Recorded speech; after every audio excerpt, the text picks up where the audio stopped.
This chapter assumes we have a preliminary knowledge of what a research question is and how it is formed, maybe. However, it comes from the point of view that we need to introduce the idea of a research question more thoroughly. So as we see it, the main point of the chapter is that the research question is the beginning and the foundation for your research, and is affected and created not in a vacuum, but by a number of factors, of which some we will cover in this presentation. So the research question is the starting point, your home base, your compass, your rudder. It's the point to guide your research and facilitate it throughout the process. However, the chapter makes clear that the research question is malleable, so it can change throughout your research as you make new discoveries or change your mind or opinion. So yes, it's a recurring starting point to which you can look for direction, but yes, it's not fixed in time. Katzenstein and others argue that your research question should be driven by a puzzle or vexing question rather than methods and paradigmatic concerns. So what we're looking for is the best explanation, not to use a theory, but to solve a problem. So that's kind of the main standpoint, not to start from, say, realism and go forward, but rather to look at a problem and see which theory explains it best. Curiosity and passion also will be stimulated if you are truly interested in the answer. So make it something that you're really concerned about is something I think that we can take away as well. Surprise can also fuel research, it says in the chapter. Where findings are surprising, it will encourage us and inspire us to keep looking for further evidence and digging up more insight. So I thought a good analogy is to think of it like a temporary marriage. You're living with it each day, so choose one which is the most interesting to you. Ask yourself at the preliminary stages of your research, what are we going to find out in this research that we don't already know? And if this is exciting to you, then obviously I think it's a good research question because it's going to give you that kind of momentum to keep looking for greater evidence and provide a momentum for your research. Also, state it in a way that is clear, state your question in a way that is clear and meaningful to you and others. So once you've found a vexing question, you also want to pose it in a way that's easy to understand for everyone. Goldstein states a clear question is one that studies one limited concept or thesis, so it should be able to be stated succinctly. Now, when constructing a question, this chapter explains we always should focus on what's missing. Implicitly, it states this.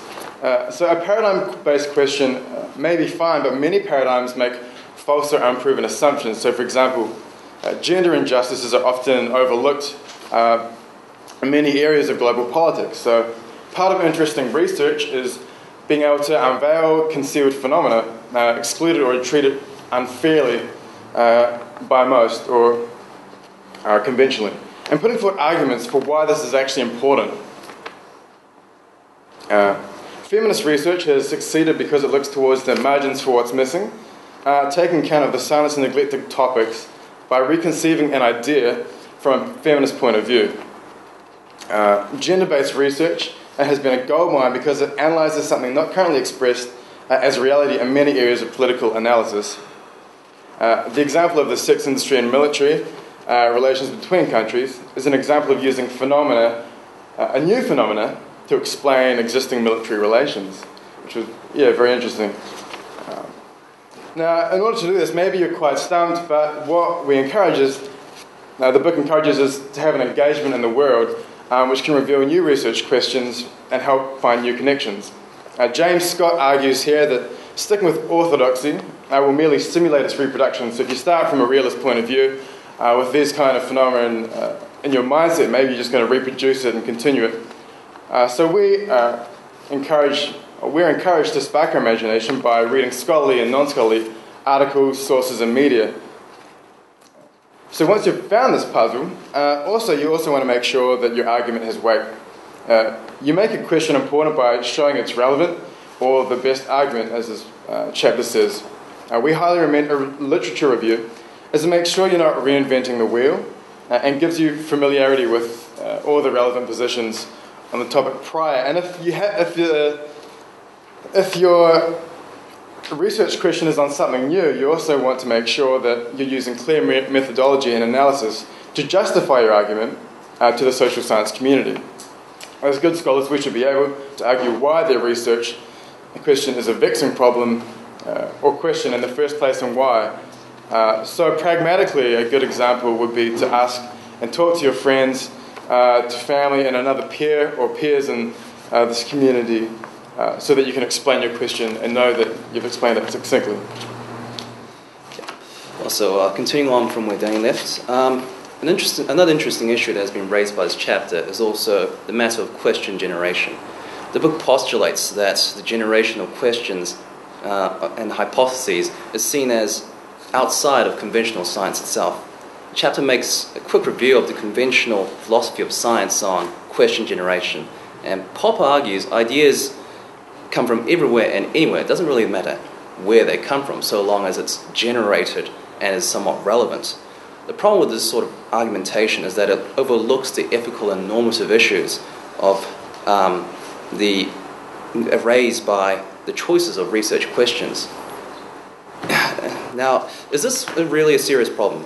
I think it's quite so. If we don't critically understand or question what is driving the questions, namely the motives and desires, we aren't understanding or inquiring where we are going or where we are taking academia and our society through our research. A key element for a feminist-informed researcher in generating research questions is an awareness of one's own situatedness, your own background and standpoint. Your own position in the social structure and physical location carries with it a value system which differs from others and causes you to emphasize particular issues. For example, feminism focuses on gender imbalances and the margins of society. This is why a feminist-informed researcher has to be self-reflexive in their questioning, since each research approach carries with it its biases, motives, and assumptions. So, as coxomized theory, and each of the research and the theories to which they ascribe themselves. So, as coxomized, theory is always for someone and for some purpose. When doing research, you must also reflect on who your question is appealing to, apart from yourself, that is. Who is your audience? Questions always propose and promote ideas. So feminists challenge the distinction in positive science between the context of discovery and justification. From their view, one must be aware of one's own assumptions. So, for example, if you're having a historical account of World War II that assumes a Eurocentric framework, you have to acknowledge the lack of Asian perspectives in your work. Therefore, you have to be critical of your own values, experiences, and how that frames the questions you ask. Research projects are always influenced by economic, social, cultural, and political values. So it's necessary to acknowledge these values to clearly clarify your research agenda. The chapter also acknowledges that the question area may well be determinate, or at least heavily influenced by considerations of fame or passion. Now, these privileged research questions and agendas form because of power relations and political considerations. So you could either appeal to a status quo stance that is upheld to top scholars, institutions that might more likely gain you access to grants and work than doing the opposite.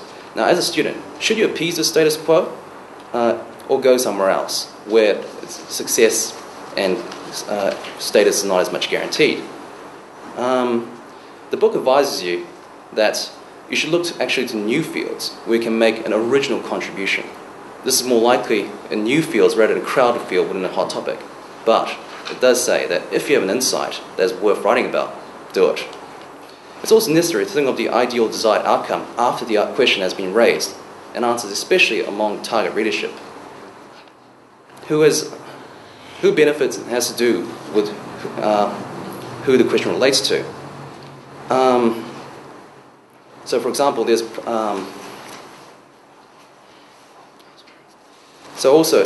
involves terminology, which is included, and which could exclude and include your audience. So make sure your language caters to those whom you're targeting, IR theorists, policymakers, or even your future employers. Don't forget, language is always value-driven. It states a position towards the subject. Now, some final useful tips when researching, forming a research question. First of all, manage your time well. Allow yourself quality time to develop and hone your research question. and keep track of your own research. Make sure it always remains focused on reality and the object of study, and don't do what Hyun Shapiro mourns as a flight from reality. For example, take a jab at Kenneth Waltz and structural realism and Parting Blow. You can't focus on balance of power politics in the clouds while ignoring everything that happened in states within. The key is to never lose touch.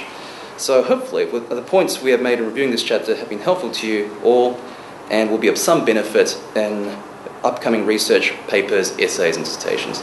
Thank you.